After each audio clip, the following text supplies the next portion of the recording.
आपल्या सर्वांना कल्पना आहे की 2019च्या विधानसभेच्या निवडणुकीमध्ये भारतीय जनता पार्टी आणि शिवसेनेची युती होती आणि या युतीच्या माध्यमातून भारतीय जनता पार्टी त्यावेळेस 105 जागा जिंकली आणि शिवसेना 56 जागा जिंकली। अशा 161 जागा आणि काही अपक्ष असं मिळून जवळजवळ 170 लोक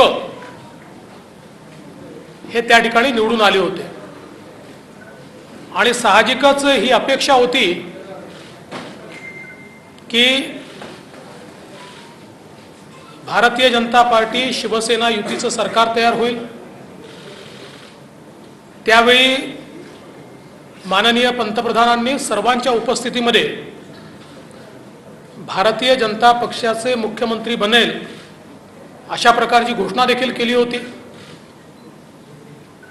परंतु दुर्दैवाने त्या निवडणुकीचे निकाल आल्यानंतर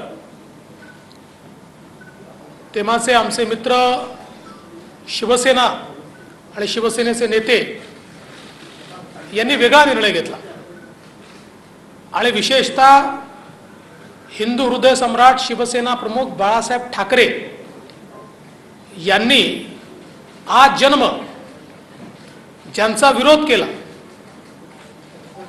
आणि ज्यांनी हिंदुत्वाच्या विचाराचा विरोध केला, स्वातंत्र्यवीर सावरकरांचा विरोध केला, अशा काँग्रेस आणि राष्ट्रवादी काँग्रेस सोबत त्या ठिकाणी युती केली आणि भारतीय जनता पक्षाला बाहेर ठेवलं। हा खरं म्हणजे मॅन्डेटचा अपमान होता। जनतेने वोट हे महाविकास आघाडीला दिले नव्हते, ते भाजप सेना युतीला वोट दिले होते। पण त्या मॅन्डेटचा पूर्णपणे अपमान त्या ठिकाणी झाला आणि महाविकास आघाडी अस्तित्वात आली आणि गेल्या 2.5 वर्षामध्ये महाविकास आघाडीच्या माध्यमातून चालू असलेल्या इन्फ्रास्ट्रक्चरच्या कामांना कुठल्याही प्रकारची नवीन आणि त्यातच प्रचंड भ्रष्टाचार हा देखील आपल्याला पाहायला मिळाला। महाराष्ट्राच्या इतिहासामध्ये 2 मंत्री हे भ्रष्टाचाराकरता जेलमध्ये जाणं, मनी लॉन्ड्रिंगमध्ये जेलमध्ये जाणं एक अत्यंत आश्चर्याची अशा प्रकारची गोष्ट होती किंवा खेदजनक अशा प्रकारची ही बाब होती। एकीकडे माननीय हिंदू हृदय सम्राट बाळासाहेब ठाकरेंनी सातत्याने देशाचा शत्रू असलेल्या दाऊदचा विरोध केला आणि दुसरीकडे त्याच्याशी संबंधित असलेला म्हणून मंत्री जेलमध्ये जातो तर त्याला मंत्रिपदावरून देखील काढण्यात आलं नाही।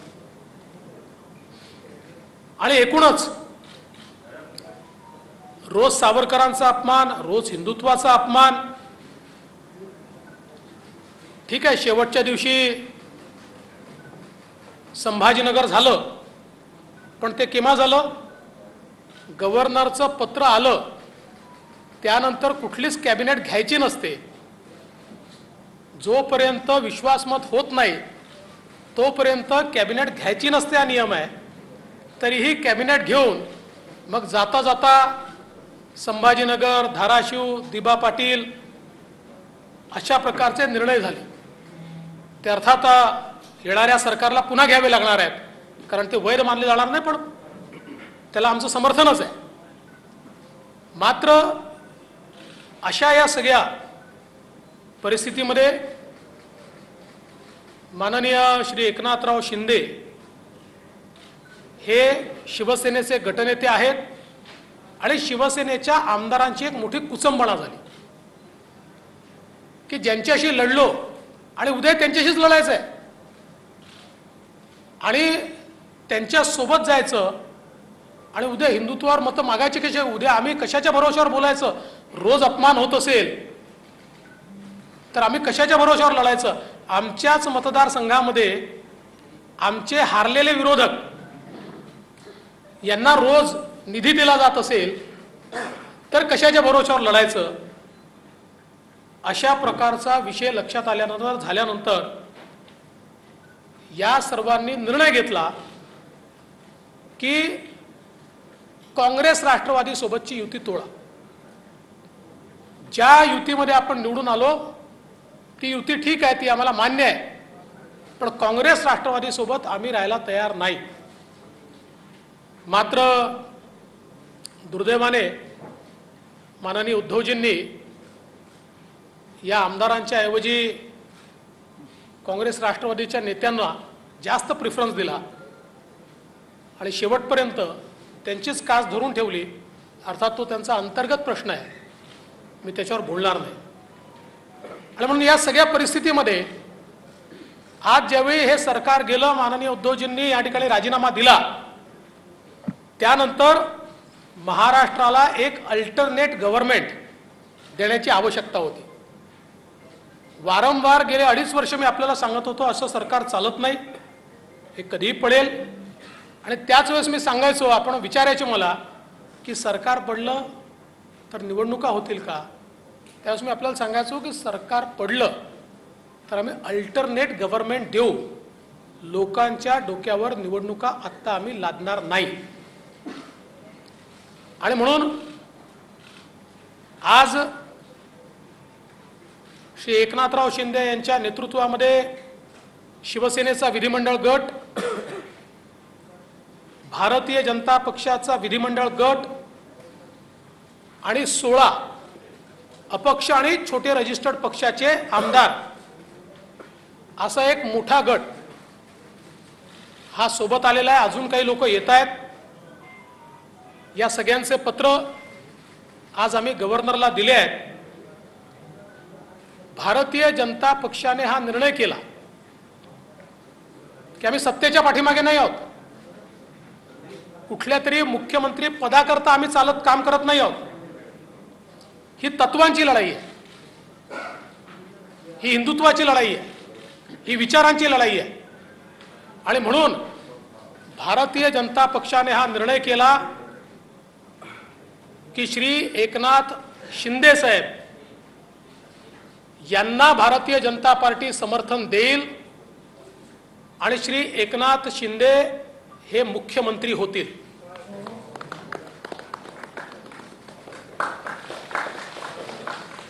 त्यामुळे आज 7:30 वाजता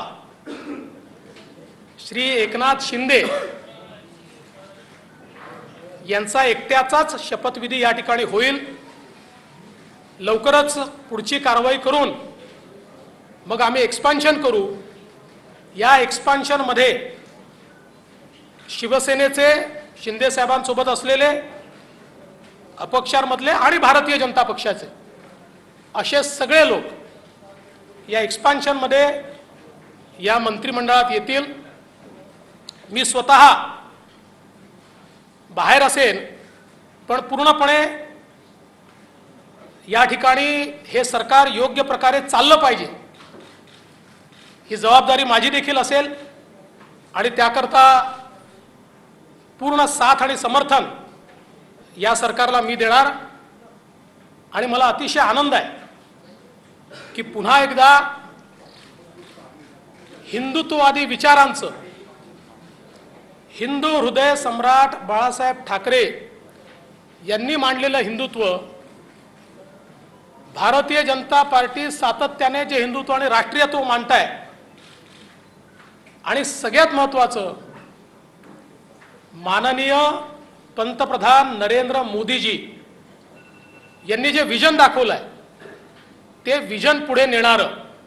कारण आपण बघितलं 5 वर्षाच्या आमच्या कार्यकाळामध्ये ज्या वेगाने महाराष्ट्राचा विकास झाला तो वेग गेल्या 2.5 वर्षात पूर्णपणे संपलेला आहे आणि मला विश्वास आहे की एकनाथ शिंदे साहेबांच्या नेतृत्वात मेट्रो असेल, वेगवेगळे प्रोजेक्ट्स असतील किंवा ओबीसीच्या आरक्षणाचा प्रश्न असेल, इम्पेरिकल डेटा पूर्ण करून माननीय सर्वोच्च न्यायालयामध्ये जाऊन ओबीसीला पुन्हा आरक्षण बहाल करणे हा विषय असेल किंवा इतर सगळे विषय, मी आता सगळे विषय मांडत नाही, मराठा आरक्षणापासून तर सगळे विषय हे निश्चितपणे एका निश्चित टप्प्यावर जातील. प्रत्येक समाजाला आणि विशेषतः दुर्बल घटकाला न्याय देण्याचा प्रयत्न हे सरकार करेल असा मला विश्वास आहे. आणि म्हणून मी आमच्या सगळ्यांच्या वतीनं श्री एकनाथ शिंदे साहेब यांचं अतिशय मनापासून अभिनंदन करतो आणि त्यांचे आभार मानतो. आज मुझे पता है हमारा ऑटोमेटिक होता है हमारा, हाँ पूरा आएंगे भैया, ऑटो मोड है. जैसे खबर तो चली गई मराठी में अभी खबर गई लेकिन गहराई लाओ. जी जी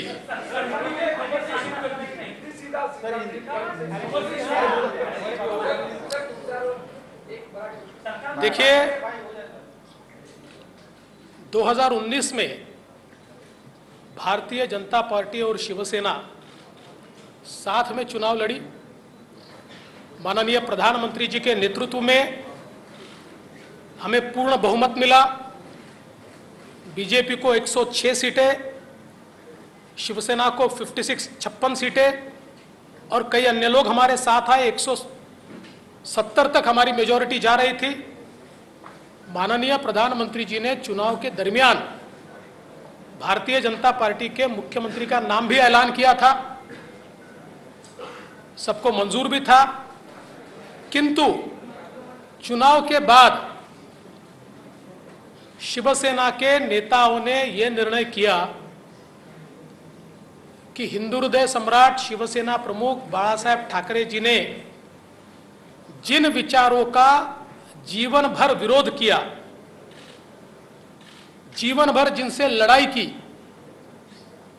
और जिनके बारे में वो कहते थे कि अगर इनके साथ जाना पड़ा तो मेरी दुकान बंद कर दूंगा, ऐसे लोगों के साथ अलायंस किया. और उसके बाद 2.5 साल हमने एक सरकार देखी जिसमें न कोई तत्व थे, न कोई विचार था, न कोई गति थी, न कोई प्रगति थी. जो सरकार चालू इंफ्रास्ट्रक्चर के प्रोजेक्ट्स को बंद कर रही थी, जो सरकार भ्रष्टाचार के आरोपों के 2 मंत्री मनी लॉन्ड्रिंग में जेल में गए, दाऊद के साथ रिश्ते, इसका आरोप मंत्री पर लगा, बावजूद उसके जेल में जाने के बाद भी उनको मंत्रिमंडल से हटाया नहीं गया. तो एक प्रकार से पथभ्रष्ट ऐसी सरकार भारतीय जनता पार्टी ने, जिसको लगातार विरोध किया, ऐसी सरकार शिवसेना के माननीय उद्धव जी के नेतृत्व में कांग्रेस एनसीपी की सरकार चली. और इस सरकार के चलते शिवसेना के विधायकों में बड़ा रोष था. उनको लगता था वापस वोट मांगने जाना है और आज तक जो बातें कही उसके विरोध में काम हो रहा है. जिनके खिलाफ जिंदगी भर लड़े उनके साथ बैठे वोट कैसे मांगेंगे. साथ ही में उनकी कॉन्स्टिट्यूएंसी में उनके खिलाफ जो हारा उसको पैसा मिलता था, फंड्स मिलते थे और ये सारी चीज़ों से एक बड़ा अंद्रेस था. और उसके चलते श्री एकनाथ शिंदे जी के नेतृत्व में शिवसेना के विधायकों ने एक ही मांग की कि कांग्रेस एनसीपी के साथ हम नहीं रह सकते और ये गठबंधन तोड़ा जाए. किंतु उनकी मांग मंजूर नहीं हुई. माननीय उद्धव जी ने हिंदुत्व छोड़ दिया, विचारों को छोड़ दिया और अपने विधायकों से ज्यादा कांग्रेस और एनसीपी की बात दिल को लगाकर रखी और उन्हें ही महत्व दिया। इसके चलते इन विधायकों ने अपनी आवाज बुलंद की। मैं इसको बगावत नहीं कहूंगा, ये आवाज बुलंद की और आवाज बुलंद करके इन विधायकों ने ये कहा कि आप बाहर निकलिए, नहीं तो हम इनके साथ नहीं रहेंगे। और ऐसे समय जब सरकार के पास बहुमत नहीं रहा और मुख्यमंत्री जी ने इस्तीफा दिया, तो हम ये लगातार पिछले 2.5 साल में कहते थे कि अंतर विरोध से भरी हुई सरकार है, ऐसी सरकारें चलती नहीं है और ये सरकार जब गिरेगी तो एक अल्टरनेट गवर्नमेंट हम देंगे, हम महाराष्ट्र पर चुनाव नहीं ला देंगे। इसलिए एकनाथ शिंदे जी के साथ शिवसेना जो है, शिवसेना के नेता के रूप में आज उन्होंने मुख्यमंत्री पद के लिए अपना क्लेम माननीय राज्यपाल जी को दिया। भारतीय जनता पार्टी के हमारे गुट ने उनको पूरा समर्थन दिया।